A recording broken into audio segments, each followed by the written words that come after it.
ప్రభునందు ప్రియమైన వారులారా, ఈ సమయంలో అన్నామని డానియల్ ఈ పేరు అందరికీ సుపరిచితం. నాకైతే అక్క అవుతుంది, నా ప్రియమైన అక్క. నాకు మా అక్క అన్నామని డానియల్ గారు ఒక మానవతావాదిగా, అనేక సంఘాలు కట్టిన వ్యక్తిగా, అనేక మంది కాపర్లకు సహాయం చేసిన వ్యక్తిగా, అనేక మంది అనాథ పిల్లలకు పుస్తకాలు ఇచ్చి వసతులను ఇచ్చిన తల్లిగా నాకు తెలుసు. కానీ ఈ మధ్యకాలంలో ఆమె ఒక లింక్ నేను చూసినప్పుడు చాలా ఆశ్చర్యపడ్డాను, ఆనందించాను. ఏంటంటే ఆమె మానవతావాదితో పాటు సంఘ సేవలతో పాటు ఆమె గొప్ప ప్రసంగికురాలనేది చూశాను. అది కనుక ఆ యొక్క ప్రసంగానికి ముందు 2 మాటలు చెప్పాలని ఆశించాను. ఆ మెసేజ్ వినండి.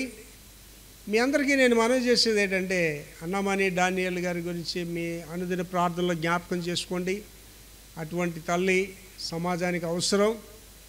ఆవిడికి దేవుడు ఆయుష్ ఆరోగ్యం ఇచ్చి తుది శ్వాస వరకు పరిచర్లో వాడుకునే బిడ్డగా మీరందరూ అన్నామని డానియల్ గారి గురించి ప్రార్థించాలని ఈ మాటలు ముగిస్తున్నాను. ఆ మెసేజ్ అందరూ జాగ్రత్తగా వినండి. మీ కామెంట్స్ కూడా తెలియచేయండి. God bless you all.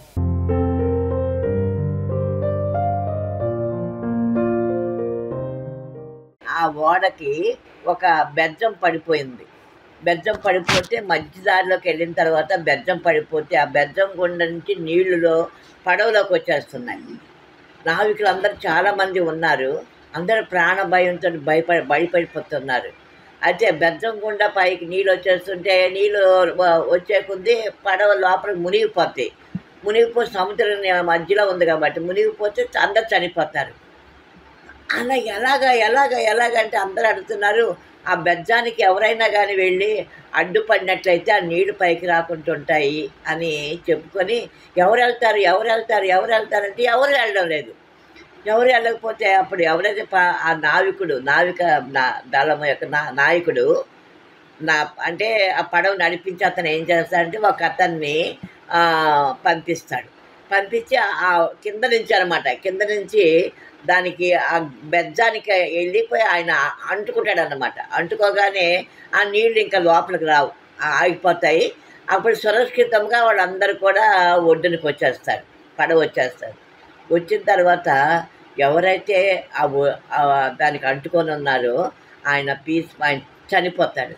చనిపోయిన తర్వాత ఆయన చనిపోయాడు, వీళ్ళందరూ రక్షింపడ్డాడు. అప్పుడు అందరూ అడుగుతున్నారు అనమాట, ఈ నాయకుడు ఈ పడవ నడిపించి అతన్ని ఎవరతను అంటే అప్పుడు ఆ నాయకుడు చెప్తున్నాడు, ఆయన ఎవరో కాదు, నా కుమారుడే. మిమ్మల్ని అందరు రక్షించడం కోసము నా కుమారుని బలిగా అర్పించాను. మిమ్మల్ని రక్షించడం కోసమే నా కుమారుని బలిగా అర్పించానని ఆయన చెప్పగానే అందరూ ఆశ్చర్యపడిపోతారన్నమాట. అలాగే యెహోవా దేవుడు ఆయన తన కుమారుణ్ణి, ఆయనకి తెలుసు ఈ లోకంకి వస్తే ఆయన ఎన్ని శ్రమలు పడాలో, ఎలాగ ఆయన మరణాన్ని ఎలాగ భరించాలో, ఆయన రక్తం ఎలా చిందించాలో, ఆయన వీపంత ఎలా దున్నబట్ట అన్ని శ్రమలన్నీ కూడా ఆయనకు తెలుసు. అయినప్పటికీ ఆయన తన ప్రియ కుమారుణ్ణి ఈ లోకానికి, యెహోవా దేవుడు ఈ లోకానికి పంపిస్తాడు. ఎందుకు పంపిస్తాడంటే మనల్ని మన పాపముల నుండి రక్షించడానికి, నిత్యరాజ్యానికి వారసం చేయడానికి. అది ఒక్కటి మనం బాగా గుర్తుపెట్టుకోవాలి. ప్రతిరోజు కూడా మనం గుర్తుపెట్టుకోవాల్సింది. అయితే నేను దీనికి ముందు ఇంకొక మాట చెప్తాను. యేసయ్య జననము, ఈ 3 మాటలు మీరు చాలా గుర్తుపెట్టుకోవాలి, ప్రతిరోజు జ్ఞాపకం చేసుకోవాలి. యేసయ్య జననము పరిశుద్ధము, యేసయ్య మరణము పరిశుద్ధము, యేసయ్య పునరుద్ధానము పరిశుద్ధము.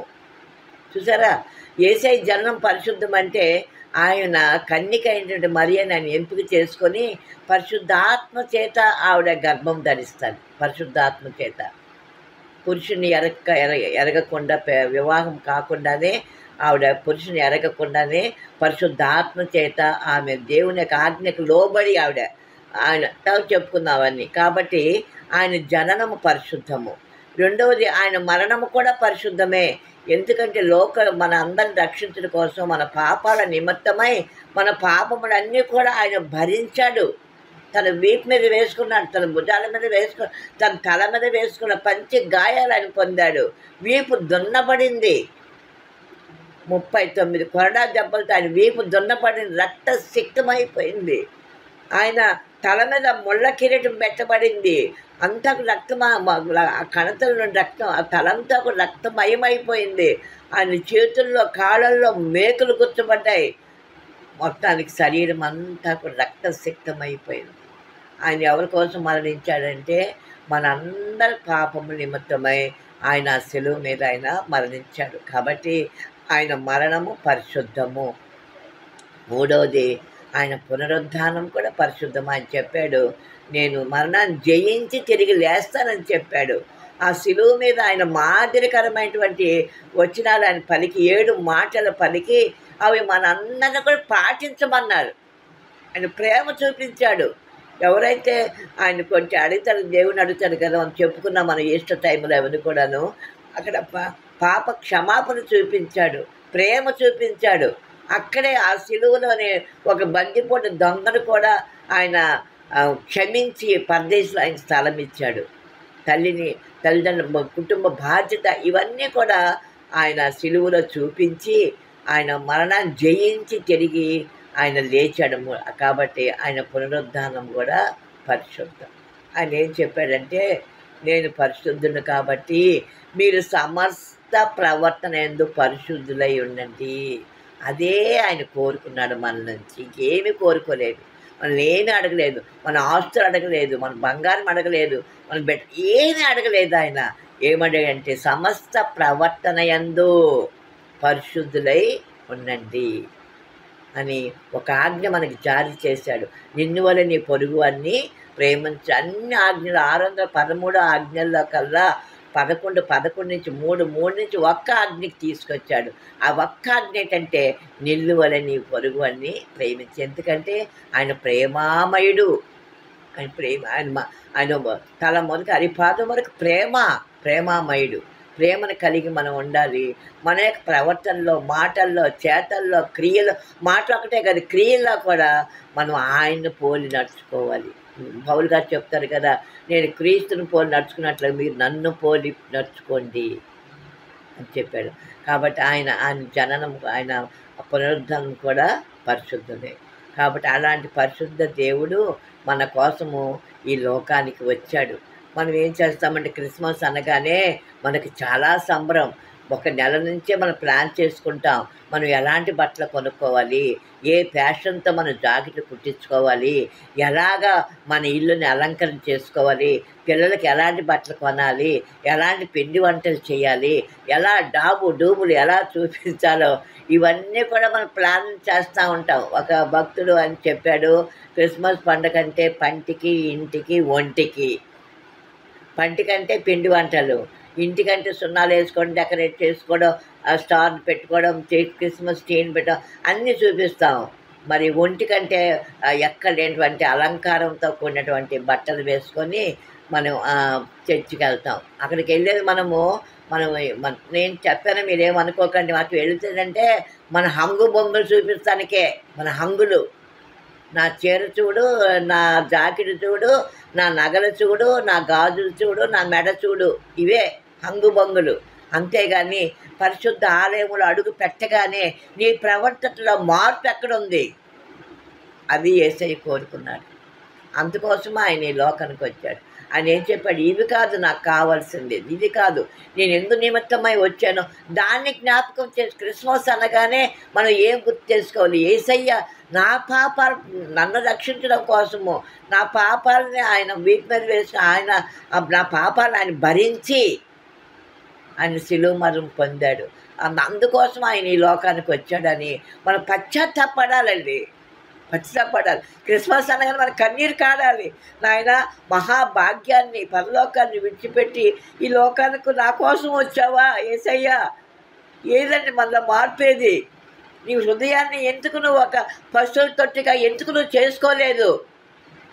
ఆయన పశువుల పాకలో ఆయన జన్మించాడు. ఎందుకంటే మన హృదయానికి గుర్తుగా పశువుల పాక. ఆ పశువుల పాకలో ఏముంటాయి? పశువులు ఉంటాయి, పేడ ఉంటుంది, గడ్డి ఉంటుంది, గత్తరంతా ఉంటుంది. మరి యేసయ్య అక్కడ పుడుతున్నాడంటే వాటన్నిటిని శుభ్రం చేసి, వాటన్నిటిని ఆ చెత్తను తీసి, ఆ పేడను తీసి అంత శుభ్రం చేసి దానిలో అక్కడ ఆయన యేసయ్య జన్మిస్తాడు. అంటే పశువుల పాక లాంటి మన హృదయాన్ని మనం శుద్ధి చేసుకోవాలి. ఇది సమయము, ఇది సమయము. ఎందుకంటే ఆయన యేసయ్య త్వరలో రానై ఉంటున్నాడు. ఇంక ఎంతో కాలం లేదు, మనం చూస్తున్నాం. ఆయన రెండో రాకడికి సూచనలు మనం చూస్తున్నాం, వింటున్నాం. ఆయన త్వరలో రానై ఉన్నాడు. కాబట్టి మనము ఇది సమయం. క్రిస్మస్ రాగానే, డిసెంబర్ పెట్టగానే మనము ఆలోచన చేయాలి. అయ్యో ఎన్ని సంవత్సరాలు, నేను పుట్టి ఇప్పుడు 77 సంవత్సరాలు, 77 క్రిస్మస్లు చూశాను. ఏది నాలో మార్పేది, నా ప్రవర్తనలో మార్పేది, నా మాటల్లో మార్పేది, నా చూపుల్లో మార్పేది అని నేను లోకానికి ఏమి చూపిస్తున్నాను? యేసయ్యని చూపిస్తున్నానా లేకపోతే లోకాన్ని చూపిస్తున్నాను? మనం ప్రశ్న వేసుకోవాలండి. అంతేకాని మనం ఆడంబరాలు చేసుకోవడం కాదు. వద్దని నేను అనం, చేసుకోవాలి. కానీ మేము ముఖ్యంగా యేసయ్య ఈ లోకానికి ఎందుకు వచ్చాడో మనం గ్రహించి ఆ ప్రకారంగా మనం నడుచుకోవడానికి మనము ఆయత్తపడాలి. మనం ప్రసంగానికి వెళ్ళే ముందు ఇవన్నీ మనం జ్ఞాపకం చేసుకోవాలి. అయితే ఆయన ఈ లోకానికి రావడానికి అప్పుడు అందరూ కూడా ఆ పరిశుద్ధం, ఆయన జన్మ పరిశుద్ధం కదా. అందుకని కన్యక అయి ఉండాలి, పరిశుద్ధురాలై ఉండాలి. ఒక కన్యక మాత్రమే కాదు, ఆవిడ పరిశుద్ధురాలై ఉండాలి. ఆవిడ ఆహర్నిశలో దేవుని యొక్క ధ్యానములో ఉండాలి. అందరి చేత మంచితనం మంచిగా అనిపించుకోవాలి. కుటుంబంలో మంచి, సమాజంలో మంచి, సంఘంలో మంచిగా ఉండాలి. అలాంటి సద్గుణములు గల స్త్రీని కోసము ఆయన యెహోవా దేవుడు చూశాడు. అప్పుడు ఆ దేశంలో బెత్లెహేములో అందరూ కూడా తెలుసు వాళ్ళకు కన్యక గర్భవతి యొక్క కుమారుని కంటారని. అంత కన్యకలు అందరూ కూడా కనిపెడుతున్నారట. ప్రభువా నా గర్భములకు రండి, నా గర్భము రండి అని అందరూ కూడా ఆహర్నిశలు అలాగా ప్రార్థన చేస్తున్నారట. అయితే యెహోవా దేవుడు మరియని కన్యకైన మరియని ఆయన ఎంపిక చేసుకున్నాడు. అప్పటికే ఆవిడ ప్రదానం చేయబడింది, యేసయ్యతో ప్రదానం చేయబడింది. అక్కడ ఆచారం ఏంటంటే పెళ్లి కాకముందు గర్భవతి అయితే ఆవిడ్ని అవమానపరిచి రాళ్లతో కొట్టి చంపేస్తారు. అప్పుడంతా అది మరణశిక్ష. అప్పుడు రాళ్లతో కొట్టి చంపడమే. అయితే మరియని ఎంపిక చేసుకున్నాడు. ఎంత ధన్యతండి. యేసయ్య మన హృదయంలో జన్మించాలంటే మరియని ఏ విధంగా తను ఎంపిక చేసుకున్నాడో, మరి ఏ విధంగా అయితే పరిశుద్ధంగా ఉందో, మరి ఏ విధంగా అయితే మంచి దేవునితో మంచి సహవాసం కలిగి ఉంది. గాబ్రియల్ దూత వచ్చినప్పుడంటే అర్ధరాత్రిలో ఆవిడ ప్రార్థన చేస్తుందట, మోకరించి ప్రార్థన చేస్తుందట. అలాంటి మన హృదయంలో యేసయ్య పుట్టాలి అంటే మనము మరియలాగా పరిశుద్ధ జీవితం జీవించాలి. తర్వాత ప్రార్థనా జీవితం కలిగి ఉండాలి. ఆడంబరాలు డంబాలు లేకుండా మనము మంచి సాధారణమైన జీవితం మనం ఉండాలి. యేసయ్య ఎందుకంటే మన అందరిలాగా మనం ఉండకూడదు. మనం ఒక ప్రత్యేకమైన జీవితం చూపించాలి. మన మన మన జీవితంలో ప్రత్యేకత చూపించాలి. మనము లోకం నుంచి ప్రత్యేకించబడాలి, మనుషుల్లో నుంచి ప్రత్యేకించబడాలి. అలాంటి మరీలాగా మనం కూడా ప్రత్యేకించబడాలి. ఆవిడ ప్రత్యేకించబడింది. యేసయ్య యెహోవా దేవుడి చేత ఆవిడ ఎంపిక చేయబడి ఆవిడ ఎంచుకున్నారు. అంతమంది స్త్రీలలో నువ్వు ధన్యురాలు అన్నాడు. స్త్రీలలో నువ్వు ఆశీర్వదింపబడిందాను అన్నారు. ఎంత గొప్ప ధన్యత అండి, ఎంత గొప్ప ధన్యత. ధన్యురాలు, స్త్రీలందరిలో నీవు ఆశీర్వదింపబడిన దానివి అన్నారు. అయితే ఆవిడని ఎంపిక చేసుకున్న పరిశుద్ధ మరియని యేసయ్యను ఆమె గర్భంలోంచి రావడానికి మానవ రూపం రావాలంటే మరి దేవుడు కదా, దేంటన్నా ఎలాగన్నా వచ్చేవచ్చు అనుకుంటారు. కానీ ఆ మానవుల్లాగా ఆయన జన్మించి, మానవుల్లాగా ఆయన కష్టాలు అనుభవించి, మానవుల్లాగే ఆయన ఉంటూ తర్వాత ఆయన పరిచర్యలో దిగి, తర్వాత ఆయన మరణించి, తర్వాత ఆయన మరణాన్ని జయించి తిరిగి లేవాలి. తర్వాత ఆయన ఆరోహణమై మళ్ళీ దేవుని దగ్గరికి వెళ్ళిపోయాడు. మళ్ళీ ఆయన వస్తాడు, రెండో రాకడలో ఆయన వస్తాడు. ఆ వచ్చినప్పటికీ ఇప్పుడు మనం ఏం చేయాలంటే మనం సిద్ధపడి ఉండాలి. సిద్ధపడే కాలం ప్రతి నిమిషం మనం ధ్యానంలో ఉండాలి. సిద్ధపడాలి. అప్రమత్తంగా ఉండాలి, జాగ్రత్తగా ఉండాలి మన జీవితాలు. అలాగే యేసయ్య వచ్చినప్పుడు ఆయన వచ్చినప్పుడు ఎత్తబడే గుంపులో మనము ఉండాలి. వధువులాగా పెళ్లి కుమార్తెలాగా మనం సిద్ధపడి ఉండాలి. దివ్య ప్రశస్తమైన వస్త్రాలతో మనం అలంకరింపబడి ఉండాలి. దివ్య ఆభరణాలతో మనం అలంకరింపబడాలి. దివ్య ఆభరణాలు అంటే నగలు, గాజులు, చెవులకి, ముక్కులు కాదు. దివ్యాభరణం అంటే వినయము, విధేయత, యథార్థత, నీతి, మన కనికరము, ఇవి మనకు పరిశుద్ధ అలంకారములు. పరిశుద్ధ అలంకారములతో మనము సిద్ధపడి ఉండాలి. ఇప్పటి నుంచి మనం సిద్ధపడి ఉంటే ఆయన రారాజు ఆయన వచ్చినప్పుడు మనం ఎత్తబడే గుంపులో. అది క్రిస్మస్ యొక్క సందేశం. ఆయన ఎందుకోసం వచ్చాడంటే నీ కోసం, నా కోసం ఆయన మానవుడుగా ఈ లోకంలో ఆయన జన్మించాడు. ఎక్కడ జన్మించాడంటే పశువుల పాకలో జన్మించి. ఎందుకు పశువుల పాకలో ఆయన జన్మించాలి? సత్రంలో స్థలం లేదు. ఎందుకు లేదంటే ఆయన జన్మించాలి. ఆయన నిశ్చయం అది. పశువుల పాకలేని. పశువుల పాక అంటే మన హృదయానికి గుర్తు. మన హృదయం కానీ చూసినట్లయితే మనం ఇప్పుడు కూడాను మన హృదయం చూస్తే అన్ని కుళ్ళు, కుతంత్రము, కపటము, ఈర్ష్య, దేశము, అది పొట్ట, దేవునికి వ్యతిరేకమైనటువంటి అన్ని అవగుణాలన్నీ మన హృదయంలో నిండి ఉంటాయి. హృదయం చెప్పాడు, దేవుడే చెప్పాడు, హృదయము ఘోరమైన వ్యాధి కలది. ఘోరమైనది చూసారా, పాపాలతో నిండి ఉండనమాట.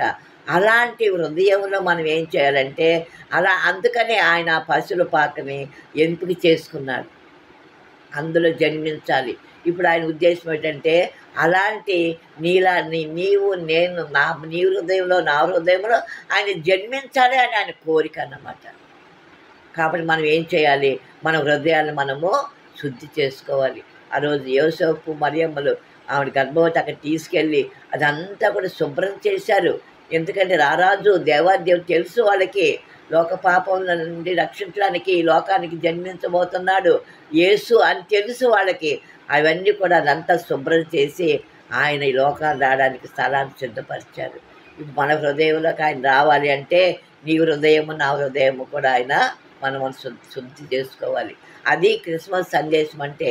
ఎప్పుడైతే క్రీస్తు మన హృదయంలో జన్మిస్తాడో అదే నిజమైన ఆనందం.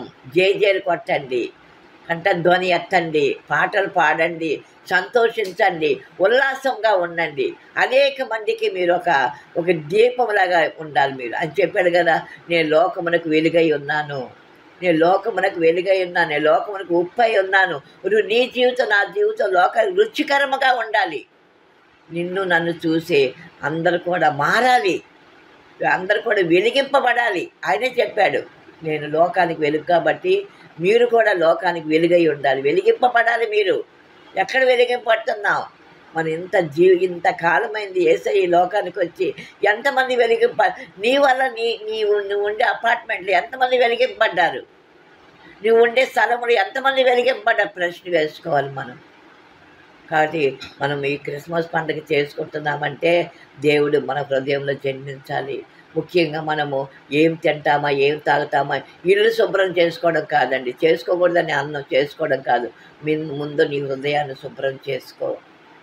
నీలో ఏమైనా దేవునికి వ్యతిరేకమైన తల్లి కార్యాలు ఉన్నాయేమో పరీక్ష చేసుకో, ఆలోచించి ప్రభువా దీని నుండి ఈ యొక్క ఈ చెడు గుణాన్ని నుండి నేను తప్పించుకోలేకపోతున్నాను, దాన్ని తీసివేయలేకపోతున్నా ప్రభువా, నాకు సహాయం చేయండి. అది నువ్వు అడగవలసింది. నీ రోగాల గురించి కాదు, నీ బిడ్డల చదువుల గురించి కాదు, నీ ఇల్లు గురించి కాదు నువ్వు అడగవలసింది. ప్రభువా నన్ను ముందు బాగు చేయి, నా హృదయం బాగు చేసుకోవాలి. నేను ఏం చెయ్యాలి? నేను ఎలా ప్రార్థన చేయాలి? ఎలా వాక్యం చదవాలి?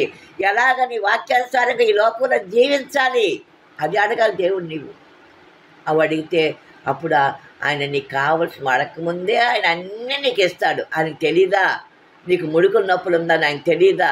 నీకు గుండె జబ్బు ఉందని ఆయన తెలీదా? నీకు ఒళ్ళంతా రోగాలను ఆయన తెలీదా? నీ ఇంట్లో సమస్యలు ఉన్నా ఆయనకు తెలీదా?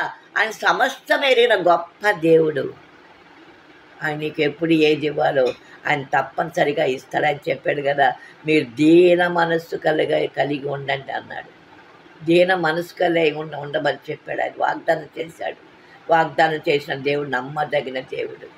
కాబట్టి మనం ఈ క్రిస్మస్ టైంలో మనము మన హృదయాలను సిద్ధపరచుకోవాలండి. నీ బట్టలు కొనుక్కోవద్దు, కుట్టించుకోవద్దు అని నేను అనరు. ఆయన చెప్పినా ఎవరు వినరు అనుకోండి. నీ ఇల్లు శుభ్రం చేసుకొని స్టార్ పెట్టుకొని స్త్రీ పెట్టుకోవద్దని నేను అనను. కానీ పెట్టుకుంటారు. కానీ దాని అన్నిటికంటే ముందు నీ హృదయాన్ని శుద్ధి చేసుకోండి. అక్కడ దీపం వెలిగించండి. అక్కడ క్రీస్తుని ప్రతిష్ఠ చేయండి. నేను కూడా మన హృదయంలో యేసయ్యని ప్రతిష్ఠ చేసుకోవాలి. ప్రభువా అని చెప్పాడుగా, ఇదిగో హృదయం తలుపు దగ్గర నేను నిలబడి ఉన్నాను, ఎవరైనా అంటే ఎవరు వినలేదన్నమాట ఆయన ఆవేదన.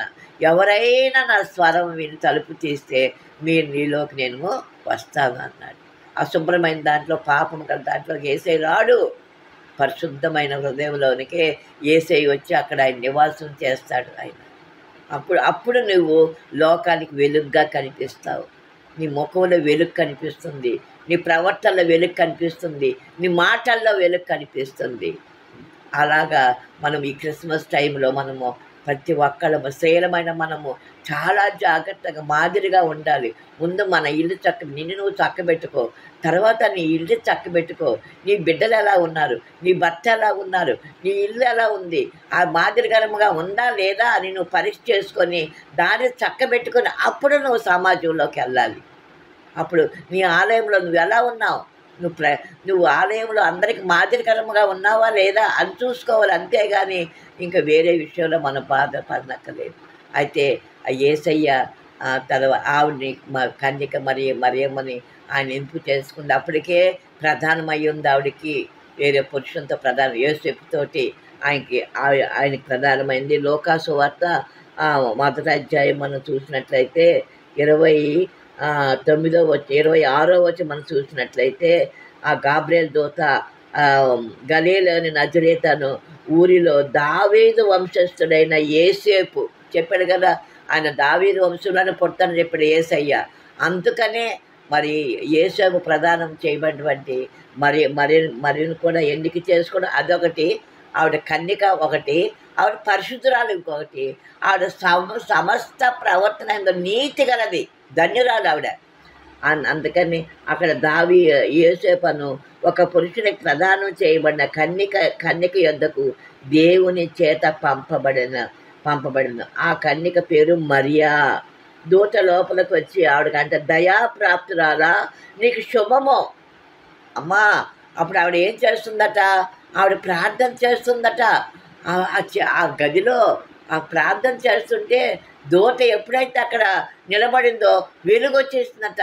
భయపడిపోయింది ఆవిడ. ఏమిటే మనకు చిన్న క్యాలెండర్ కనిపిస్తేనే దెయ్యం మనం భయపడిపోతూ ఉంటాం. చిన్న నీడ కనిపిస్తేనే దెయ్యం కడుగొడిపో మనం భయం. క్యాలెండర్ శబ్దం చేసి మనకు భయం. అంటే ఏముందో, ఎవరు దెయ్యం వచ్చిందో, ఏమంటే దొంగ వచ్చాడేమని కడుగొడిపోం. అలా తప్పుల్లో కట్టుకొని అలా ఉంటామన్నమాట.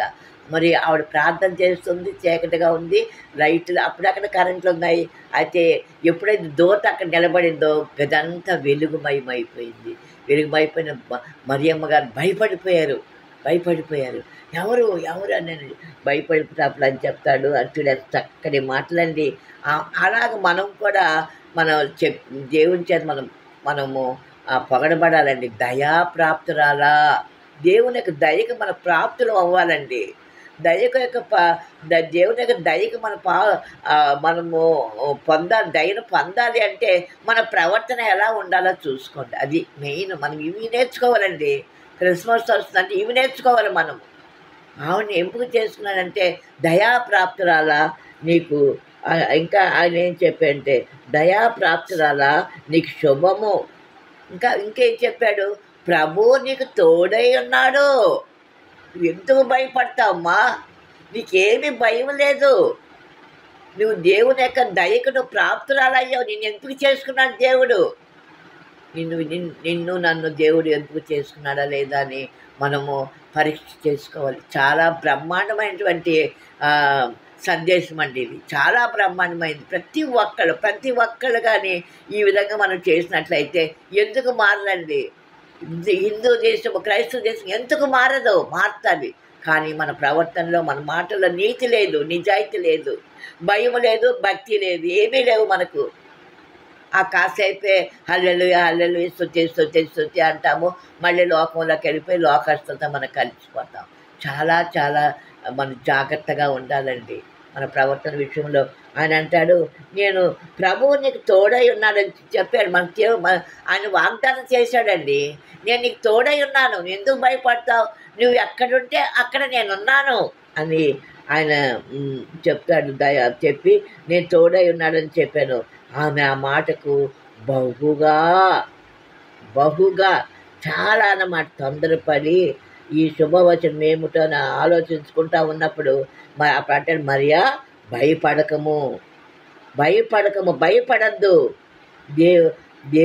దేవుని వలన నువ్వు కృప పొందితివి. చూసుకోండి, చూడండి, ఇవి మనకు కావాల్సినవి, మన స్త్రీలకు మనకు కావాల్సినది. దేవుని చేత మనము ఆయన మనకు తోడుగా ఉన్నాడు, దేవుని చేత మనము కృప పొందాలి. నీ కృప నాకు చాలును అంటాం మనం. నీ కృప నాకు చాలయ్యా, నాకు ఈ లోకంలో ఏమున్నా ఏమి లేకపోయినా, ఎవరు నన్ను ప్రేమించకపోయినా, ఎవరు నాకు ఉన్నా లేకపోయినా, యేసయ్యా నీ కృప నాకుంటే చాలు, నీ కృప నాకు చాలయ్యా. దేవదూత చెప్తుంది ఆవిడికి, అమ్మా నువ్వు దేవుడు నీకు తోడై ఉన్నాడు, ఆయన కృప నీకు చాలు. నన్ను చక్కగా దేవదూత చేత ఆవిడ ప్రసవం పట్టిందంటే ఆవిడ జీవితం ధన్యమైపోయిందండి. మరియమ్మ యొక్క జీవితం ధన్యమైపోయి, మరియలాగే మనం అందరం ఒక్కొక్కరు ఒక మరియలాగా మనం తయారవ్వాలంటే ఎంత ప్రయాసపడాలి. ఎందుకంటే పాప పంకిలితమైన లోకములో మనం ఉన్నాం, అపవిత్రమైన పెదవులు గల మనుషుల మధ్యలో మనం ఉన్నాం, మన పెదవులు కూడా అపవిత్రమైన పెదవులు కలవాలమై ఉన్నాం. వాక్యమైన అగ్ని చేత మన పెదాలను కాల్చుకోవాలి, మన నాలుగును కాల్చుకోవాలి, పవిత్రపరచబడాలి. అప్పుడు మన నోటి నుంచి దేవుని యొక్క మాటలు చెప్పాలండి. ఆ నోటితోనే అబద్ధం ఆడతాం, ఆ నోటితోనే బూతులు ఆడతాం, ఆ నోటితో హల్లెలూయా చెప్తాం, ఆ నోటితోనే దేవుని మాటలు చెప్తూ ఉంటాయి. ఎంత భయంకరమైన, ఎంత ఘోరమైన పరిస్థితి అండి. ఎప్పుడు మనం మారుతాం, ఎప్పుడు నేను చూసి అందరూ యేసయ్య పరిశుద్ధ దేవుడు, ఆయన నిజమైన దేవుడు అని ఎప్పుడు చెప్తారు? నిన్ను బట్టి ఆయన చెప్పాడు కదా, నిన్ను బట్టే కదా నా నామం అన్యుల మధ్య దూషం పడుతుంది. నీ ప్రవర్తన వల్ల, నీ మాటల వల్ల, నీ క్రియల వల్ల. చూసారా అంత దేవుడు దుఃఖపడుతున్నాడు ఆయన, నీ బట్టి. లేకపోతే ఎప్పుడో భారతదేశం అంతా మారిపోయి ఉండేది. దేవుడు యేసయ్య అని పరిశుద్ధ దేవుడు అని తెలుసుకునేవాడు కదే. చూసారా, ఇవన్నీ మన కోసమే రాసినవి. మరి గురించి రాశారు, ఇవన్నీ మన గురించే రాశారు. దేవుడు నీకు తోడై, ప్రభువు నీకు తోడై ఉన్నాడని చెప్పాను. అప్పుడు ఆవిడకి ఉంటుంది, నువ్వేం భయపడద్దు అంటారు. నువ్వు గర్భం ధరించి ఒక కుమారుని కంటావు అంటారు. అప్పుడు భయపడిపోద్ది. ఎందుకంటే మరి పెళ్లి కాకముందు మనకు గర్భవతి కుమారుని కంటే అక్కడ చెప్పాం కదా, ముందు అవమానాలు, చాలా అవమానాలు. తర్వాత అందరూ తిడుతారు, తర్వాత రాళ్లతో కొట్టి చంపుతారు. అవన్నీ జరుగుతాయని మరియమ్మకి తెలుసు ఆవిడకి. నాకు అవమానం వస్తుంది, నాకు కష్టం వస్తుంది అని తెలుసు. అయినా కానీ వాటన్నిటిని భరించడానికి మరియమ్మ సిద్ధపడింది. ఆవిడకి ధన్యత కలిగింది. యేసయ్య పరిశుద్ధ దేవుడు తన గర్భములో మోయి అంటే అది సామాన్యమా? ఆమె గర్భం ఇచ్చిందండి ఆయనకి దానముగా. నువ్వేమిస్తున్నావు దేవునికి? ఆయన ఏం అడగలేదు, నీ హృదయం అడిగాడు. ఇస్తున్నామా మన హృదయాన్ని దేవునికి ఇస్తున్నామా? ఇప్పటికీ మన హృదయంలో కుళ్ళు, కప్పడం, దేశం పగలే, దుష్ట ఆలోచనలే, దుష్ట మనసులే మనవి. ఆయన అడిగాడు, నీ హృదయం నాకు ఇవ్వు, నేను బాగు చేస్తాను అంటున్నాడు ఆయన. మనం ఇవ్వడం లేదు. ఆయన వాకిటి ముందే నిలబెట్టాం. ఆయన అరుచుకొని ఆయన మళ్ళీ వెళ్ళిపోతున్నాం. మనం మాత్రం లోకంతో కలిసిపోతున్నాం. అవసరం వస్తే మాత్రం దేవుడి పాదాల దగ్గరికి వచ్చే, ప్రభువా నాకు అది ఇవ్వా, నాకు ఇది ఇవ్వా, నాకు అది కావాలి, నాకు ఇది కావాలి. ఇస్తాడా దేవుడు? ఇవ్వడు. ఎందుకు ఇస్తాడు ఆయన? నువ్వు ముందు మారు మనసు పొందాలి.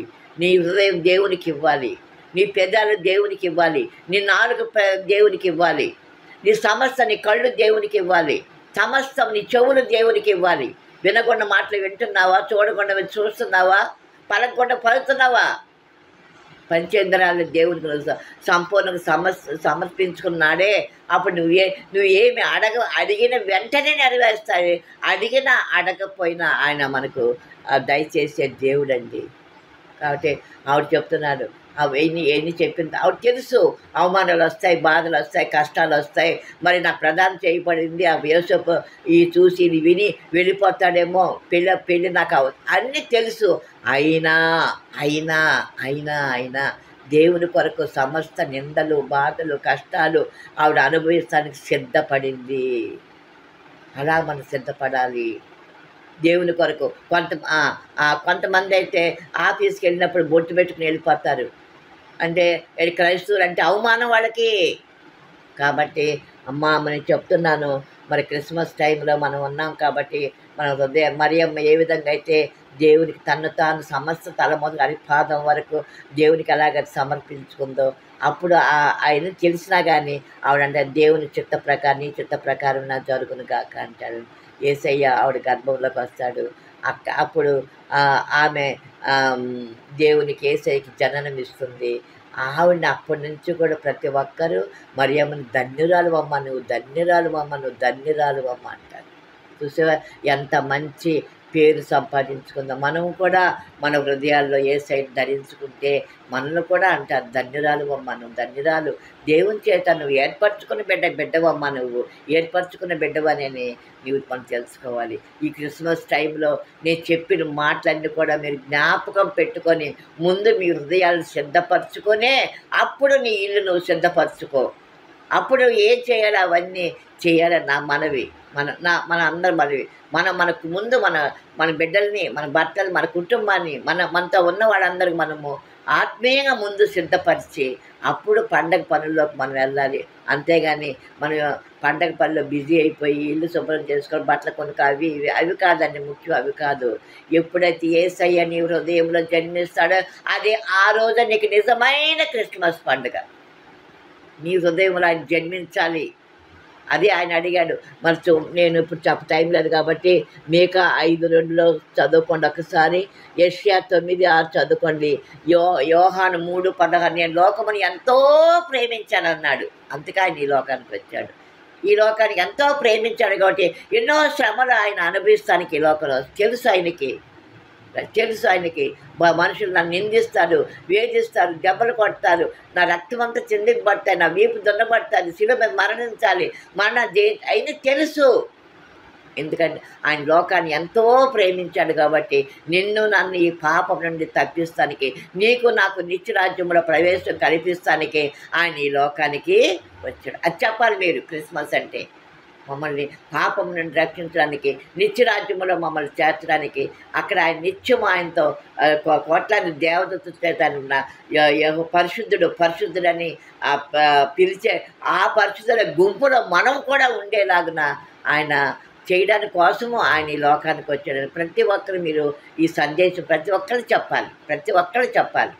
కాబట్టి మనం అందరం కూడా మన హృదయాలను శుద్ధి చేసుకోవాలి.